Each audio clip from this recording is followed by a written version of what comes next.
O SBT fez história ao transmitir com exclusividade na TV aberta a primeira final paulista já realizada na Libertadores. A vitória contra a Globo, que todo mundo esperava, veio, e agora a emissora do Silvio Santos se posiciona de vez como uma marca para o futuro do futebol. É sobre isso que a gente fala a partir de agora nesse vídeo. Muito bem, para quem acompanhou o último vídeo aqui no canal, eu dizia que o SBT, embora tivesse uma meta de conseguir 20 pontos de audiência com a transmissão exclusiva na TV aberta de Palmeiras e Santos, esse era um número baixo, e que daria para conseguir uma média de pelo menos 25 pontos, com picos de mais de 30. E foi exatamente isso que aconteceu. Segundo informações trazidas pelo Gabriel Wacker no All Sport, os dados prévios do Ibope mostram que o SBT teve média de 25 pontos com pico de 32. Esse pico de 32 é a maior audiência alcançada pelo SBT desde 2004, quando conseguiu bater 31 pontos com um filme de Harry Potter. Se você era nascido e se lembra de 2004, você sabe o peso que tinha a estreia de um filme do Harry Potter na TV aberta. Então era algo extremamente marcante, o SBT tinha esses filmes. Esse número de 31 só foi batido agora, transmitindo a final da Libertadores de 2020, já em janeiro, no final de janeiro de 2021, portanto, praticamente 17 anos depois. Durante todo o jogo, embora a Globo tivesse lançado mão aí da estratégia de usar o Big Fone do Big Brother Brasil para tentar tirar a audiência do SBT,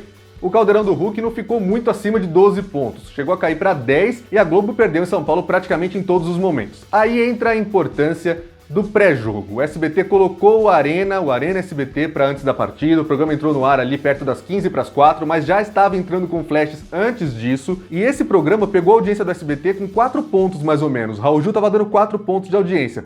Conseguiu elevar para 9, quase 10, quando a bola ia rolar, quando ia começar a transmissão de fato da partida entre Palmeiras e Santos. Você tem ideia do quanto é importante, do quanto a gente defendeu que houvesse esse pré-jogo na trajetória do SBT na Libertadores, mas especialmente nessa final?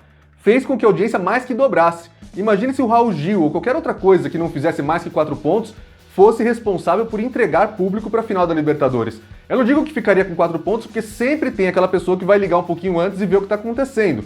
Mas, de qualquer forma, o Arena teve um papel importantíssimo para já alavancar a audiência e o SBT passar a liderar logo nos primeiros momentos da partida em São Paulo. E o resultado não poderia ser outro. Embora a partida tenha sido pouco movimentada, com poucas chances de gol, para quem é palmeirense e para quem é santista, foi um jogo sim muito emocionante. Afinal de contas, quem não vive, quem não é torcedor de um dos times, pode achar o jogo evidentemente chato. Mas para quem tá ali disputando um título de Libertadores, qualquer jogo é muito emocionante. E foi o que aconteceu, o público foi aumentando, e aí quando o Palmeiras conseguiu o seu gol do título, marcado ali no minuto 99, o SBT estava muito na frente da Globo, chegando a marcar aí 32-11, 32-10, o que a gente chamaria de surra. Só que, evidentemente, as pessoas vão lembrar que a Globo conseguia números maiores quando transmitia a Libertadores para São Paulo.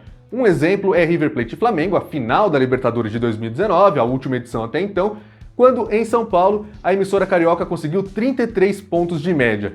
Também mencionei isso no outro vídeo, não adianta a gente comparar a Globo com o SBT, o alcance não é o mesmo, não adianta. Tem até uma conta feita pelo Gabriel Wacker aí, de que a final da Libertadores perdeu mais ou menos 1.800.000 espectadores na Grande São Paulo em relação a 2019, mas aí há outros fatores que também entram nessa conta. Primeiro, quem a gente deve achar que perdeu alguma coisa? Foi o SBT? Absolutamente não. O SBT, num dia normal, num sábado, ficaria patinando no Ibope, perdendo para a Record o tempo todo, ali entre 4, 5, 6 pontos, não tem uma programação forte. A própria noite do SBT mostra que a audiência não foi tão boa assim, porque passou a perder para a Record, até segurou a audiência por um tempo, mostrando no SBT Brasil a repercussão, as imagens ao vivo ainda do Maracanã, mas o fato é que o SBT precisa hoje do futebol para alavancar sua audiência, caso contrário, vai emendar derrota atrás de derrota para a Record. Vive a sua pior fase de programação da história. O SBT que agora em 2021 vai completar 40 anos de existência, isso na fase SBT já, a TVS no Rio de Janeiro é até um pouco mais velha, mas de qualquer forma para o SBT é uma vitória imensa. Para quem foi essa derrota? Se a gente for falar em derrota, comparando a audiência da Globo com o SBT, quem perde é a Libertadores da América. Ela é que passou a ter um alcance mais baixo. Mas será que isso é assim tão ruim? Porque se a gente for analisar de uma maneira fria e olhar para os números, realmente é uma perda lamentável. 1.800.000 espectadores a menos na Grande São Paulo, o maior mercado publicitário do país. Só que as patrocinadoras da Conmebol, essas empresas que anunciam nas placas, nos produtos oficiais da Libertadores, a Ford, a Bridgestone, Santander, entre outras marcas, elas não apareciam na Globo. A Globo não queria exibir porque tinha compromissos com os seus próprios patrocinadores do pacote Futebol 2020, como foi assim todos os anos. A Conmebol então tinha que mandar uma transmissão para a Globo sem aquelas propagandas aparecendo. Logo no começo do jogo no SBT já tinha um Rexona ali no placar. Na Globo isso não acontecia. Aparecia ou algo vazio ali ou a Conmebol colocava só a marca dela. Não tinha, não adianta. A Globo se recusava e foi por esse motivo, por exemplo, que a Globo abriu mão de passar a Champions League. Ela não queria mais ter que fazer propaganda da Heineken de graça. E aí, no fim das contas, abriu mão. Hoje ela está no Facebook e nos canais aí da TNT Sports, tanto na televisão quanto também no estádio TNT Sports. No caso da Libertadores, então, a Conmebol passou a dar mais visibilidade para os seus patrocinadores do que eles tinham na Globo. Afinal de contas, pense você como responsável pela marca, pela propaganda, pelo marketing de uma dessas empresas. Da Bridgestone, da Qatar Airways, da Ford, de qualquer uma delas. Você prefere aparecer numa transmissão que vai dar 35 pontos de média na Globo, aparecendo apenas nas placas de publicidade que ficam ali alternando durante o jogo, elas são eletrônicas e tal, ou para 25 pontos no SBT aparecendo toda hora no placar, tendo inserções, aparecendo no intervalo e em várias outras marcações. O SBT também fez entrevistas o tempo todo usando aquele backdrop da Conmebol. Backdrop é aquele painel que tem todos os patrocinadores atrás, que em várias competições do mundo já era utilizado, inclusive o Brasileirão passou a adotar nos últimos anos aqui também. Mas você pode dizer, na Globo já apareciam as placas de publicidade do lado do campo, é uma baita exposição. Só para eu dar um exemplo de como funciona isso, você sabe, já deve ter percebido que hoje as placas são eletrônicas, elas ficam ali mudando de patrocínio durante o jogo, e no ponto alto dessa partida, o ponto que vai ficar para a história, o trecho do vídeo que vai ser cortado, editado e reexibido para sempre, para todo palmeirense que quiser rever essa competição. Presta atenção depois, procura o gol aqui que o Breno Lopes fez e garantiu o título para o Verdão. Foi exatamente no momento em que nenhum patrocinador da Conmebol estava sendo exibido nessas placas. Estava rodando a placa Conmebol Libertadores, a glória eterna. Justamente no momento em que nenhum patrocinador estava sendo exibido, é que saiu o gol do Palmeiras. Então não basta apenas a gente falar que essa exposição na placa de publicidade valia a pena na Globo. Outra coisa, na Globo você sabe, você conhece, a grade é muito rígida. O jogo começa na hora que tem que começar e termina na hora que tem que terminar, não tem muita coisa se estendendo. No SBT, a final da Libertadores da América ficou mais de 4 horas no ar. Isso desde o Arena SBT e considerando também o SBT Brasil, telejornal. Esse é o tipo de tratamento para uma cobertura que a gente não vê desde a Band do Luciano do Vale na Libertadores da América. E olha que o palmeirense não teve oportunidade de conferir isso em 99, porque aquela exibição contra o Deportivo Cali foi transmitida apenas pela Globo em TV aberta, pelo Sport TV e pela ESPN Brasil na TV paga. A Band não tinha os direitos de transmissão da Libertadores de 99. Ela voltou em 2000, transmitiu sim com uma cobertura muito extensa aquela final contra o Boca Juniors, mas acabou não vindo o bi da Libertadores, que viria apenas 21 anos depois para o Palmeiras. É claro que tudo não são as mil maravilhas, a gente tem algumas críticas a fazer aí, muita gente, palmeirenses e santistas, reclamando que o Arena SBT não tinha cara de ser um pré-jogo para uma final entre Palmeiras e Santos.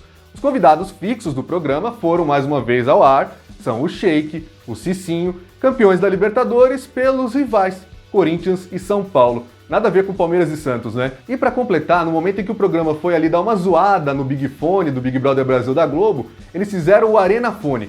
E quem era que estava tocando ali pro Benjamin Bach atender? Ronaldo Fenômeno. Ídolo de muita gente pelo que fez a seleção brasileira, mas extremamente ligado ao Corinthians nos últimos anos. Claro que quem viveu o Penta, quem viveu os tempos em que o Ronaldo era o melhor do mundo jogando no Barcelona, na Inter de Milão, quem viu ele desfilar nos gramados do Real Madrid, talvez não tenha essa concepção muito forte. Mas para quem é mais jovem, para quem está acompanhando o futebol nos últimos anos, só nesse século, o Ronaldo é muito lembrado pela volta por cima que ele deu no Corinthians, voltou de lesão, foi campeão paulista de 2009 fazendo golaço contra o Santos, voltou a jogar pelo Corinthians marcando gol de empate contra o Palmeiras e Presidente Prudente, ganhou a Copa do Brasil, não conseguiu dar a sonhada Libertadores para o Corinthians, ela viria só alguns anos depois, mas entrou para a história e para o imaginário popular corintiano. Alguns palmeirenses e alguns santistas evidentemente não gostaram, queriam que tivesse ali representantes de Palmeiras e de Santos. Como a gente teve, por exemplo, na entrada do gramado ali com a Taça Libertadores nas mãos, o Evair representando o Palmeiras de 99 e o Pepe, o histórico Pepe, representando o Santos de 62 e de 63, o Santos do Pelé. De resto, para quem não tem TV por assinatura e não pôde acompanhar a grande cobertura que os canais Disney fizeram no pré e no pós-jogo, o SBT foi uma excelente opção para quem quis continuar acompanhando a festa do Palmeiras quando o apito final soou, a festa da taça, a repercussão, as entrevistas com os jogadores, o que estava rolando em São Paulo, tudo isso foi ao ar de maneira excelente. Ficou provado que o SBT consegue sim fazer uma grande cobertura e esse foi apenas o primeiro ano de uma competição que o SBT entrou com o bonde andando. É bom a gente lembrar que essa Libertadores de 2020 começou na Globo. Foi a Globo quem transmitiu, por exemplo, a eliminação do Corinthians na fase preliminar contra o Guarani do Paraguai. Aliás, é importante que a gente destaque aqui também, essa Libertadores da América teve uma pluralidade incrível de vozes na televisão. Como eu falei, a Globo e o Sport TV começaram transmitindo, até que a Globo resolveu romper o contrato no meio da pandemia. O Fox Sports começou essa competição com a sua equipe original, Fox Sports. Com o tempo, entrou também a galera da ESPN Brasil nesse processo de fusão que está rolando entre os canais esportivos do grupo Disney. O Facebook, que já transmitia a competição desde 2019, por sua vez, trocou a equipe de transmissão. Antes, eles terceirizavam para o Fox Sports. E nessa temporada de 2020, eles contrataram a equipe do então Esporte Interativo, hoje TNT Sports. Então vai colocando na conta aí, Grupo Globo, Fox Sports, agora ESPN, e também a turma da Turner, hoje Warner Media. Só que aí, com o rompimento do contrato com a Globo e o Sport TV foram embora e foram substituídos pelo SBT, com uma nova equipe. Tudo bem que não com vozes inéditas, porque o Theo José já tinha narrado pelo Fox Sports, o Mauro Betti já tinha comentado no Facebook, mas trouxe aí o repórter André Galvão, a repórter Fernanda Arantes, que foram muito bem na final também, o Luiz Alano narrou alguns jogos, então vozes diferentes. E veio também o Comebol TV, o pay-per-view que substituiu os jogos do Sport TV e que tem narração do pessoal do Band Sports. Então, pra gente fechar essa conta, teve gente do Grupo Globo, da Disney, né, Fox Sports antigo, ESPN, SBT, Turner, Warner Media, Band, tudo isso na mesma Libertadores da América. E o sucesso dessa cobertura do SBT, que se deve, claro, aos jogos envolvendo aí o Palmeiras, o Santos, demonstra que a emissora tem sim muito potencial para o futuro no futebol. A emissora está a alguns detalhes de fechar contrato com o Campeonato Carioca. Segundo o blog do Rodrigo Matos, no All Sport, tem algum empecilho ainda ali com alguns clubes, detalhes, o Vasco não teria gostado da proposta, mas de qualquer forma nos próximos dias a gente deve ter uma confirmação oficial ou não, até porque a Globo também estava na parada, mas os clubes e a Ferdi gostaram mais da proposta do SBT. E tem uma informação muito legal que eu vi hoje no blog do Cássio Zirpoli, lá do Nordeste, aliás ele é minha referência para acompanhar dados e informações do futebol nordestino, de que o SBT começa a pelo menos negociar a possibilidade de transmitir a Copa do Nordeste, a sua final,